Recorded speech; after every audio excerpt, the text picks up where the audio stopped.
नमस्कार, आदाब, अभिनंदन, राधे राधे, राम राम, सत श्री अकाल, गुड मॉर्निंग। कैसे हैं आप सभी लोग? आशा करता हूं आप सभी बहुत अच्छे होंगे। मेरा नाम है सुनील। स्वागत करता हूं आप सभी का मेरे YouTube channel star education by Sunil sir में। चलिए शुरू करते हैं 8 मई 2020 के हरियाणा के करंट अफेयर पढ़ना इस वीडियो लेक्चर सीरीज में। दुनिया भर में कोरोना वायरस के केसेस कितने हैं? 38,98,736 केस अब तक हो चुके हैं दुनिया भर के अंदर, और मरने वालों की संख्या जो है वो 2,69,548 पहुंच चुकी है, और जो ठीक होने वालों की संख्या है वो है 13,33,907। और यही बात अमेरिका के अंदर देखी जाए तो सबसे ज़्यादा अमेरिका के अंदर ही केस है, 76,678 केस है। फिर स्पेन है, इटली है, यूके है। रशिया की स्थिति अब बेहद ख़राब है, वो 5वें नंबर पे पहुंच चुका है अब। हमारे प्यारे भारत की स्थिति देखी जाए तो 56,351 केस हो चुके हैं टोटल, और मरने वालों की संख्या 1808 हो चुकी है अभी तक। सबसे ज़्यादा महाराष्ट्र में, फिर गुजरात में और फिर दिल्ली के अंदर है। हमारे हरियाणा के अंदर यही केसेस देखे जाए तो टोटल 625 हो चुके हैं अब तक, और 31 नए केस आए हैं। गुरुग्राम अभी वर्तमान के लिए हॉटस्पॉट ही बना हुआ है, 117 केस हो चुके हैं टोटल वहाँ पे। 6 जो हैं वो फरीदाबाद के अंदर नए आए और 84 टोटल हो गए हैं। 3 सोनीपत में नए आए और वहाँ पे भी 84 हो चुके हैं। मरने वालों की संख्या 7 है, ठीक होने वालों की संख्या 260 है। कल मैंने आपसे 5 क्वेश्चन पूछे थे, उन पांचों के जवाब ये है, आप मैच कर लीजिएगा। मानेसर पहले का था, दूसरे का 1 अप्रैल 2006, तीसरे का पानीपत, चौथा पानीपत और 5वें का 1977। आप मैच कर लीजिएगा अपने आंसर्स के साथ में। चलिएगा, सबसे पहला हमारा क्वेश्चन है कि एमडी और एमएस कोर्स के लिए किस राज्य सरकार ने अपने आरक्षण के नियम जो हैं वो बदल दिए हैं? तो अभी हाल ही में एमडी और एमएस कोर्स के लिए हरियाणा राज्य सरकार ने जो है वो अपने आरक्षण के लिए नियम बदले हैं। सी ऑप्शन सही है इस क्वेश्चन का हमारा। क्या नियम बदले हैं?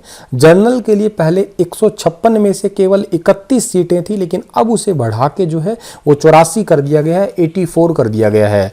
एससी के लिए जो है वो 30, और जो बीसी होते हैं, बीसीए, उनके लिए 26 कर दिया। बीसीबी के लिए 16 सीटें जो हैं वो आरक्षित कर दी है अभी वर्तमान में। हरियाणा की बात हुई है तो मैप में देखिएगा, ये है हरियाणा। हरियाणा की राजधानी है चंडीगढ़। हरियाणा के मुख्यमंत्री श्रीमान मनोहर लाल जी खट्टर है। हरियाणा के गवर्नर का नाम सत्यदेव नारायण आर्य है, और यहाँ की जनसंख्या जो है वो 2.54 करोड़ है। हाल ही में किस जिले में पीपीई यानी कि पर्सनल प्रोटेक्टिव इक्विपमेंट जो है इस किट के डिज़ाइन में बदलाव करने का निर्णय लिया गया है? देखिएगा, आप सभी ऐसे डॉक्टरों को देखते होंगे, ये मतलब ऊपर से नीचे तक कंप्लीट पैक्ड रहते हैं, ठीक है। इसी को ही बेसिकली पीपीई किट कहा जाता है, और ये पीपीई किट को जो डिज़ाइन बदलने का निर्णय लिया है सोनीपत ने, उसका सबसे बड़ा रीज़न ये है क्योंकि ये देखिएगा, सुबह इस पीपीई किट को पहनते हैं और शाम तक रहते हैं, लगभग 8 घंटे तक रेगुलर इस ड्यूटी के दौरान इस किट को पहनना पड़ता है, तो सांस लेना ही तकलीफ हो जाता है। कई बार आपने एक तो अभी सोशल मीडिया पे कुछ फोटो भी देखे होंगे, इनके चेहरे पे किस तरीके से लाइनिंग वगैरह, धब्बे वगैरह पड़ गए थे, ठीक है।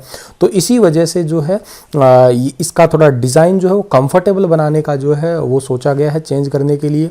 और ड्यूटी का टाइम जो है वो 8 घंटे की बजाय 4 घंटे करने का भी निर्णय लिया गया है।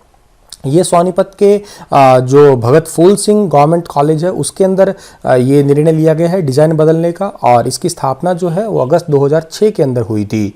बात सोनीपत की हुई है तो आप मैप में सोनीपत को देख लीजिएगा। सोनीपत की स्थापना जो है वो 22 दिसंबर 1972 को हुई थी। सोनीपत का क्षेत्रफल है 2112 वर्ग किलोमीटर।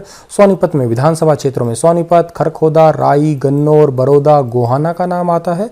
उपनाम है Atlas city of Haryana, education city of Haryana, golden city of Haryana के नाम से जानते हैं। उद्योगों में एटलस साइकिल का कारखाना, मंदिरों में एटलस मंदिर नाम आते हैं।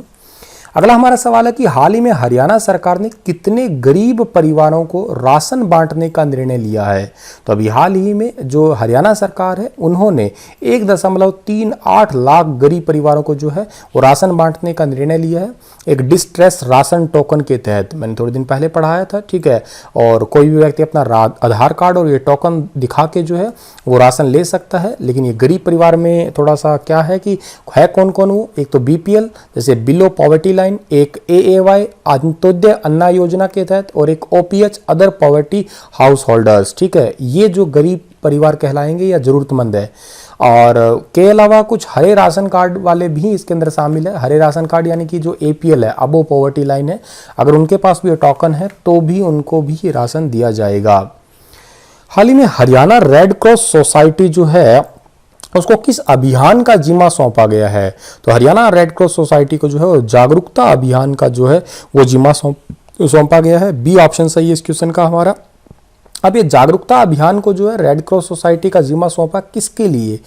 इनका मेन ये काम है कि ये गांव और गांवों के अंदर, शहरों के अंदर जो है वो जा के बेसिकली कोरोना वायरस से कैसे बचा जा सकता है इसके टिप्स दें तो ज़्यादा ठीक रहेगा। क्या टिप्स दें कि कैसे सोशल डिस्टेंसिंग को मेंटेन रखना है, किस तरीके से हाथ धोने हैं और कैसे लोगों से दूर रहना है, कैसे अपना बचाव रखना है, कैसे अपनी इम्यूनिटी पावर को स्ट्रॉन्ग करना है। ये सारे रेड क्रॉस सोसाइटी के लगभग 7,000 जो मेंबर्स हैं, वॉलंटियर्स हैं, वो ये काम करने वाले हैं। और के साथ ही जो है 70 साल से ज़्यादा के जो भी बुजुर्ग हैं उनको ज़रूरत का सामान जितना भी है उनको फ्री में देने के लिए बात भी रेड क्रॉस सोसाइटी का ही जो है निर्णय लिया गया है। अगले जो हमारे सवाल की ओर जाते हैं तो हाल ही में हरियाणा के पूर्व DGP हंसराज स्वान का निधन हो गया है। उनके द्वारा लिखी गई किताब का नाम क्या है? इंपॉर्टेंट सवालों में से एक है ये। हरियाणा के पूर्व DGP JP हंसराज स्वान का निधन हुआ। ये जो आपको फोटो में दिखाई दे रहे हैं यही है JP स्वान जिनका निधन हो गया। इनके द्वारा लिखी गई किताब का नाम है हु रन पुलिस। 1957 बैच के IPS ऑफिसर थे ये और बंसीलाल सरकार में ये प्रदेश के DGP भी रह चुके हैं। 2012 में इन्होंने हु रन पुलिस नामक एक किताब लिखी थी। हाल ही में किस अस्पताल को डेडिकेटेड कोविड-19 अस्पताल जो है वो निर्धारित किया गया है? तो डेडिकेटेड कोविड-19 अस्पताल जो है वो मिडियोर अस्पताल जो है उसको निर्धारित किया गया है। हालांकि कुछ टेक्निकल इश्यूज के कारण इसको अभी स्टार्ट तो नहीं किया गया, लेकिन इसको मानेसर का अंदर ये पड़ता है मेडियोर अस्पताल। इसको 100% डेडिकेटेड कोविड-19 अस्पताल के रूप में जो है वो निर्धारित किया गया है। इसमें बाकी और मरीज नहीं होंगे, केवल और केवल जो है वो कोविड-19 पेशेंट होंगे। ये वो अस्पताल है, ठीक है। हरियाणा के अंदर गुरुग्राम के अंदर है ये, तो मैप में देखिएगा ये है गुरुग्राम। गुरुग्राम की जो स्थापना हुई थी वो 1 नवंबर 1966 को हुई थी। क्षेत्रफल 1258 वर्ग किलोमीटर है। विधानसभा क्षेत्रों में गुरुग्राम है, पटौदी है, सोहना है और बादशाहपुर का नाम आता है। गुरु द्रोणाचार्य के कारण इसका नाम पड़ा है। सबसे पहले मेट्रो की शुरुआत 2010 में गुरुग्राम में हुई थी। एशिया का सबसे बड़ा टोल गेट है गुरुग्राम में 32 लेन का, और ये दुनिया में तीसरा सबसे बड़ा टोल गेट है, याद रखिएगा। और जो हरियाणा का सबसे अमीर गांव वजीराबाद है वो भी गुरुग्राम में ही है। हरियाणा में फूल मंडी भी गुरुग्राम में है। नीदरलैंड के देश जो जैसी नीदरलैंड में बिल्कुल वैसी ही हरियाणा के गुरुग्राम में जो है वो बनाई गई है। हाल ही में शिक्षा मंत्री कंवर पाल ने CM को कितनी राशि भेंट की है? तो अभी हाल ही में शिक्षा मंत्री कंवर पाल ने जो है CM को 87 लाख रुपए की जो है 87,73,903 रुपए की राशि जो है वो भेंट की है। मेरी बात समझ नहीं आई, 903 रुपये मतलब 3 रुपये खुले दिए थे क्या? तो भाई साहब तुम पूरे 1000 ही कर लेते यार, या 3 रुपये छोड़ देते। मतलब पता नहीं क्या लफड़ा है इनका। खैर चलो जो भी है कि ये उतनी ही अच्छी बात है। ये हल्का हल्का मंद कातिलाना हंसी रहे हैं, ठीक है। हाल ही में रोहतक PGI के RT-PCR मशीन खरीदने से रोजाना कितने सैंपलों की जांच हो पाएगी? ठीक है, तो RT-PCR मशीन खरीदने से रोजाना जो है वो 800 सैंपलों की जांच हो पाएगी। RT-PCR का मतलब है रियल टाइम PCR मशीन। अभी क्या है कि 24 घंटों में 500 की बजाय जो अभी तक 500 ही मरीजों का जो है वो टेस्ट लिया जा सक रहा है, लेकिन इस मशीन के बाद में 800 से ज़्यादा सैंपल भी लिए जा सकेंगे। ये काफ़ी महंगी है, 67 लाख रुपए की एक मशीन है जो कि आपको ये फोटो में दिखाई दे रही होगी, ठीक है।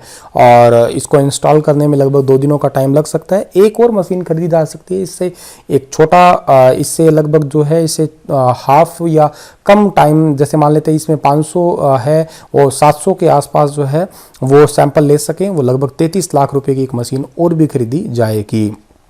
ये रोहतक PGI की बात हुई है। इसकी स्थापना जो है वो 1960 के अंदर हुई थी। रोहतक को मैप में देखिएगा, ये है रोहतक, और रोहतक की स्थापना जो है वो 1 नवंबर 1966 को हुई थी। क्षेत्रफल 1745 वर्ग किलोमीटर है। विधानसभा क्षेत्रों में रोहतक, कलानौर, महम और घड़ी सांपला का नाम आता है। उपनाम में हरियाणा की शुगर सिटी है, हरियाणा की फिल्म सिटी और एजुकेशन हब भी है। मेले में बाबा मस्तनाथ का मेला, बाबा जमुनादास का मेला। उद्योगों में अमूल डेयरी उत्पाद उद्योग, एशियन पेंट और चीनी उद्योग है। हाल ही में कितने सालों में हरियाणा का भूजल स्तर 10 मीटर तक नीचे चला गया है? तो 45 सालों के अंदर जो है वो हरियाणा का भूजल स्तर जो है वो नीचे चला गया है 10 मीटर तक। 1984 से 2019 तक ये 10.19 मीटर तक, और 1995 से 2019 तक ये 9.17, 2008 से 2019 तक जो है 5.22, 2018-19 में 0.54 मीटर पानी नीचे गया है। और अभी इससे रिलेटेड कल एक सवाल भी था कि जो धान की खेती नहीं करेगा उन जिलों में 7,000 रुपये प्रोत्साहन राशि देगी राज्य सरकार, ये भी आपको मैंने कल पढ़ाया था। हाल ही में चंडीगढ़ प्रशासन ने पेट्रोल और डीजल पर कितने परसेंटेज वैट बढ़ाने का फैसला लिया है? चंडीगढ़ प्रशासन ने 5% पेट्रोल और डीजल पे जो है वैट बढ़ाने का फैसला लिया है। सी ऑप्शन सही है इस क्वेश्चन का हमारा। देखो अभी कोरोना की मार तो पड़ेगी, ठीक है, देखिएगा सीधी सी बात है। अब तो यूँ कहिएगा अब रुझान आने शुरू हो चुके हैं धीरे धीरे। चलो शराब पे बढ़ाए कोई बात नहीं है, पर मतलब मैं मेरे लिए बात कर रहा हूँ कि अगर शराब पे बढ़ा तो मुझे क्या कोई पर्सनल फ़र्क नहीं पड़ा मान लो, या जो नहीं पीता उनको तो नहीं फ़र्क पड़ा, लेकिन पेट्रोल डीजल पे बढ़ा, इससे आम जनता पे मतलब सब पे ही फ़र्क पड़ेगा अल्टीमेटली कहिएगा आप लोग।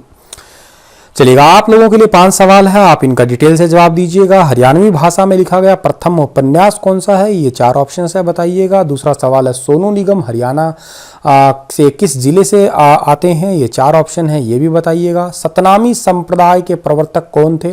संत वीरभान, गरीबदास और दादू दयाल और के साथ में नेमीचंद। अगला क्वेश्चन जो है, हरियाणा में किन जिलों में पक्की सड़कों का घनत्व सबसे कम है? हिसार, जींद और सिरसा और रोहतक। और हरियाणा में पुरुषों द्वारा पहने जाने वाला एम्ब्रॉयडरी किए हुए लंबे कुर्ते को किस नाम से जाना जाता है? कुर्ता, कमीज, कामरी और अंगरखा। ये 5 क्वेश्चन है, 5 के जवाब दीजिएगा, डिटेल से दीजिएगा और पढ़ते रहिएगा। इसी के साथ ये लेक्चर समाप्त होता है। आप हंसते रहना, मुस्कुराते रहना। जय हिंद।